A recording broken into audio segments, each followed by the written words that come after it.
ከቀዝቃዛው ጦርነት ማብቂያ በኋላ ዓለም አንጻራዊ ሰላም አግኝታለች ተብሎ ቢታሰብም ዛሬ ግን ታሪክ ራሱን በሌላ አስፈሪ መልክ እየደገመ ነው። ባለፉት 3 አስርተ ዓመታት የተገነቡት የዲፕሎማሲ ግድግዳዎች ሲናዱ ዓለማችን እጅግ አስጊ ከሚለው ቃል በላይ በሆነ የኒውክሌር ስጋት ውስጥ ወድቃለች።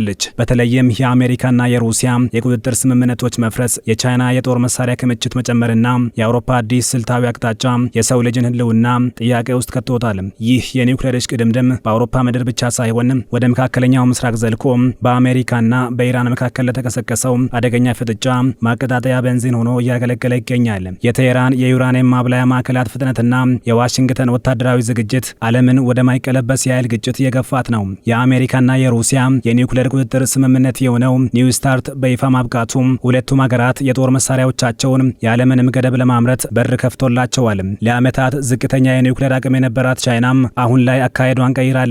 የፔንታጎን ሪፖርቶች እንደሚያመላክቱት ቻይና በበረሃማ አካባቢዎቿ በመቶዎች የሚቆጠሩ የሚሳኤል ማስወንጨፊያ ጉድጓዶችን እየገነባች ነው። ሰሜን ኮሪያ አዳዲስ የባህር ውስጥ የኒውክሌር ድሮኖች ሙከራ በማድረግ ቀጠናዊ ስጋት መሆኗን ቀጥላለች። የስትራቴጂካዊ ጥናት ባለሙያዎች እንደሚሉት የአሁኑ ፍልሚያ ከቀድሞው የሚለየው ግልጽነት የሌለው በመሆኑ ነው። ቀደም ሲል ሀገራት እርስ በርስ ቁጥጥር የሚያደርጉባቸው መንገዶች ነበሩ። አሁን ግን ሁሉም በምስጢር አቅሙን እያሳደገ ነው። ዓለም ከርዕዮተ ዓለም ጦርነት ይልቅ ወደ ህልውና ትግል ገብታለች። አውሮፓ ራሷን ለመከላከል የጦር መሳሪያ ማከማቸት ብትጀምር የሩሲያና የሰሜን ኮሪያ ጥምረትና እየበረታ የመጣው የቻይናና የአሜሪካ ክንድ ግን ዲፕሎማሲያዊ መፍትሄዎችን ይበልጥ አዳጋች ያደረጋቸው ነው። ስጋቱ ያለው የኒውክሌር ጦርነት ሆን ተብሎ መጀመሩ ላይ ብቻ ሳይሆን ባለመግባባት ወይም በስህተት የሚቀሰቀስ ግጭት ዓለምን ወደ ማይቀለበስ ጥፋት ሊወስዳት መቻሉ ላይ ነው። የቀድሞው የፈረንሳይ ፕሬዝዳንት ቻርልስ ደጎል በ1960ዎቹ አጋማሽ ለአውሮፓ አንድ ብርቱ መልእክት አስተላልፈው ነበር። አሜሪካኖች ዛሬ ላይ ወዳጆቻችን ቢሆኑም ነገ ጥቅማቸው ከኛ ጋር ሊጋጭ ይችላል። ያኔ አውሮፓ ራሷን መከላከል አለባት የሚለው ደግሞ የመልእክቱ አስኳል ነበር። ዛሬና በመጪዎቹ ጊዜያት በሚኖረው የዓለም ፖለቲካዊ ሁኔታ ያ የደጎል ክላይርቮያንት ወይም መጻኢውን አርቆ የተመለከተ ትንበያ መሬት የወረደ ይመስላል። የአሁኑ የሀገሪቱ ፕሬዝዳንት ኢማኑኤል ማክሮን በቅርቡ በእንግሊዝ የባህር ኃይል ጣቢያ በታላቁ የኒውክሌር ተሸካሚ ባህር ሰርጓጅ መርከብ ፊት ቆመው ያደረጉት ንግግር የአውሮፓን ገጽታ ታሪክ የሚቀይር ነው ሲሉ ተንታኞች ያስረዳሉ።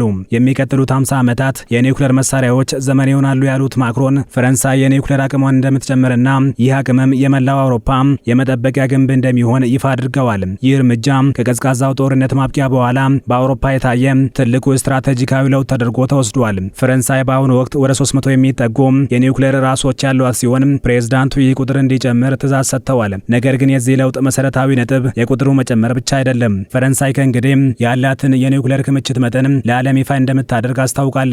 ይህ ፈረንጆቹ ስትራቴጂክ አምቢጉቲ ወይም ስልታዊ ብዥታ ብለው የሚጠሩት አካሄድ ጠላት የፈረንሳይን ትክክለኛ አቅም እንዳያውቅና ተገማችነትን ለማስወገድ የሚረዳ አንድ ጥበብ ሆኖ ብቅ ብሏል። ማክሮን ይህ አዲስ የኒውክሌር ፖሊሲ ከሰሜን አትላንቲክ ጦር ቃል ኪዳን ድርጅት ኔቶ ጋር የማይጋጭ ይልቁንም አቅሙን የሚያጠናክርለትና ለአውሮፓ ሁለተኛ የጥበቃ መስመር የሚፈጥር ነው ይላሉ። በተለይም በአሁኑ ወቅት በአሜሪካ ፖለቲካ ውስጥ የሚታዩት ለውጦችና ለኔቶ ባላት ቁርጠኝነት ላይ የሚነሱት ጥርጣሬዎች አውሮፓውያን ፊታቸውን ወደ ፈረንሳይ እንዲያዞሩ ያደረጋቸው ይመስላል። ለበርካታ አስርተ ዓመታት ፈረንሳይ የኒውክሌር ጥበቃዋን ለአውሮፓ ለማጋራት ጥሪ ስታቀርብ ብትቆይም አብዛኞቹ ሀገራት አሜሪካን እንዳያስቀይሙ ስጋት ስላደረባቸው ችላ ብለዋት ቆይተዋል። ዛሬ ግን ሁኔታው ተቀይሮ ዴንማርክ፣ ጀርመንና እንግሊዝን ጨምሮ 8 የአውሮፓ ሀገራት ከፈረንሳይ ጋር በአዲሱ የላቀ የመከላከያ ስትራቴጂ ውስጥ ለመሳተፍ ስምምነታቸውን ገልጸዋል። የጀርመኑ መራሄ መንግስት ፍሬድሪክ መርዝ ከፈረንሳይ ጋር የኒውክሌር ጥምረት ቡድን ለማቋቋም ተስማምተዋል። ጀርመን በፈረንሳይ የኒውክሌር ልምምዶች ላይ በቀጥታ የምትሳተፍ ሲሆን ይህ ለበርካታ ዓመታት በጀርመን ፖለቲካ ውስጥ ሲታይ የነበረውን የኒውክሌር ፍርሃት የሰበረ ታሪካዊ ውሳኔ ነው። ዴንማርክና ስዊድን በግዛታቸው ላይ የፈረንሳይ የኒውክሌር መሳሪያዎች እንዲገቡ ባይፈቅዱም በጋራ ልምምድ፣ በመረጃ ልውውጥና በስትራቴጂካዊ ውሳኔ አሰጣጥ ለመሳተፍ ወስነዋል። የዴንማርኩ ጠቅላይ ሚኒስትር ሜቴ ፍሬድሪክሰን እንዳሉት ዓላማው በውሳኔ ሰጭነት ጠረጴዛው ዙሪያ መገኘት ነው። የፖላንዱ ጠቅላይ ሚኒስትር ዶናልድ ቱስክ በበኩላቸው ጠላቶቻችን እኛን ለማጥቃት እንዳይደፍሩ ከወዳጆቻችን ጋር በጋራ የታጠቅን ነው በማለት የፖላንድን ስጋትና ዝግጁነት ገልጸዋል። ፈረንሳይ የምትከተለው ፎርስ ዲ ፍራፕ ወይም የአየር ጥቃት ኃይል አሁን በመላው አውሮፓ የመስፋፋት እድል አግኝቷል። ፕሬዝዳንት ኢማኑኤል ማክሮን እንዳብራሩት የፈረንሳይ የኒውክሌር ቦምብ ጣይ አውሮፕላኖች በአጋር ሀገራት የአየር ኃይል ሰፈሮች ላይ እንዲያርፉና ከዚያም እንዲነሱ ይደረጋል። ይህ ደግሞ የፈረንሳይን ስልታዊ ወሳኝነት በመላው አህጉሩ ላይ በማስፋት ጠላት የትኛውን መሰረት ማጥቃት እንዳለበት ግራ እንዲጋባ ያደርገዋል። በተጨማሪም በ2036 ስራ የሚጀምረው ዘኢንቪሲብል የተሰኘው አዲስ የኒውክሌር ተሸካሚ ባህር ሰርጓጅ መርከብ ፈረንሳይ በዘርፉ ያላትን የበላይነት ለማስቀጠል ያላትን ቁርጠኝነት ያሳያል። አጋር ሀገራቱ ደግሞ በጠፈር ላይ የተመሰረቱ የቅድመ ማስጠንቀቂያ የድሮንና የሚሳኤል መከላከያ ስርዓቶችና የረጅም ርቀት ሚሳኤሎች ቴክኖሎጂዎች ልማት ላይ ከፈረንሳይ ጋር ይሰራሉ።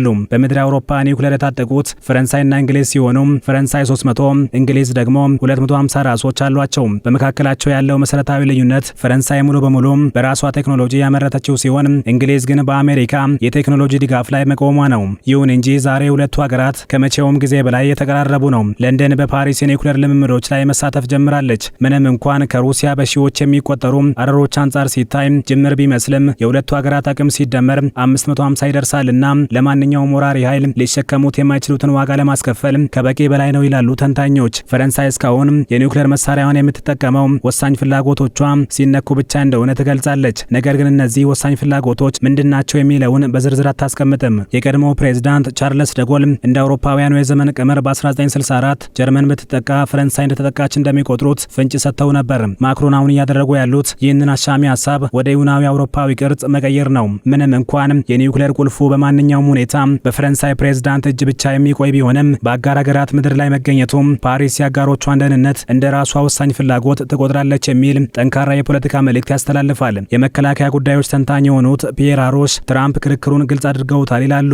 አሜሪካ ከኔቶ ልትወጣ ትችላለች የሚለው ስጋት አውሮፓውያን በራሳቸው እንዲቆሙ አድርጓቸዋል። አሜሪካውያን የኒውክሌር ጥበቃቸውን ሙሉ በሙሉ ያነሳሉ ተብሎ ባይታሰብም ተአማኒነቱ ግን እንደቀድሞው አይደለም። ይህ ደግሞ አውሮፓዊው ኃይል ዋሽንግተንን በመርሳት እርስ በርሱ እንዲተማመን አድርጎታል። ተንታኞችም ፈረንሳይ ለሌሎች ሀገራት ደህንነት ስትል ራሷን ለከፍተኛ ስጋት ለማጋለጥ ዝግጁ መሆኗን ማሳየቷ በአህጉሪቱ አጋሮቿ መካከል ያለውን እምነት ገንብቶታል። የፈረንሳይ የላቀ መከላከያ ፖሊሲ በአውሮፓ የስታ ታሪክ ውስጥ አዲስ ምዕራፍ ነው። ፕሬዝዳንት ማክሮን እንዳሉት ፈረንሳይን ለማጥቃት የሚደፍር መሸከም የማይችለውን ዋጋ ይከፍላል። ይህ ዛቻ አሁን ፈረንሳይን ብቻ ሳይሆን በጥላዋ ስር ያሉትን 8 አጋር ሀገራትንም የሚመለከት ሆኗል። በዚህ ዓመት በርሊን በፓሪስ የኒውክሌር ልምምድ ላይ የምታደርገው ተሳትፎና በ2036 ስራ የሚጀምረው ዘኢንቪሲብል ባህር ሰርጓጅ መርከብ አውሮፓ ራሷን ችላ ለመቆም የጀመረችው ጉዞ አካል ናቸው።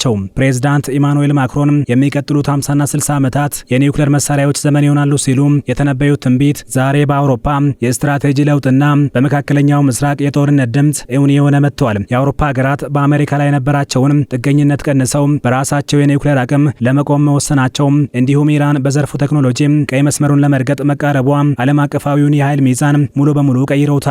የአሁኑ ፍጥጫ ከቀደሙት ጊዜያት የሚለየው ግጭት በታሰበበት ስሌት ብቻ ሳይሆን በመካከለኛው ምስራቅ እንደሚታየው በስህተት ወይም ተልዕኮ ጦርነቶች አማካኝነት ድንገት ሊቀሰቀሱ መቻላቸው ነው። የተባበሩት መንግስታት ድርጅት በሚያዝያ ወር የጠራው የኒውክሌር ደህንነት ጉባኤ ምናልባትም ዓለምን ከዚህ የጥፋት አዙሪት ለማውጣት የመጨረሻው የዲፕሎማሲ ጭላንጭል ሊሆን ይችላል። እስከዚያው ግን ከሆርሙዝ ወሽመጥ እስከ አውሮፓ ሰማያት ድረስ የሰው ልጅ ዕጣ ፈንታ በኒውክሌር ራሶች ቁልፍ ላይ ተንጠልጥሎ ይቆያል።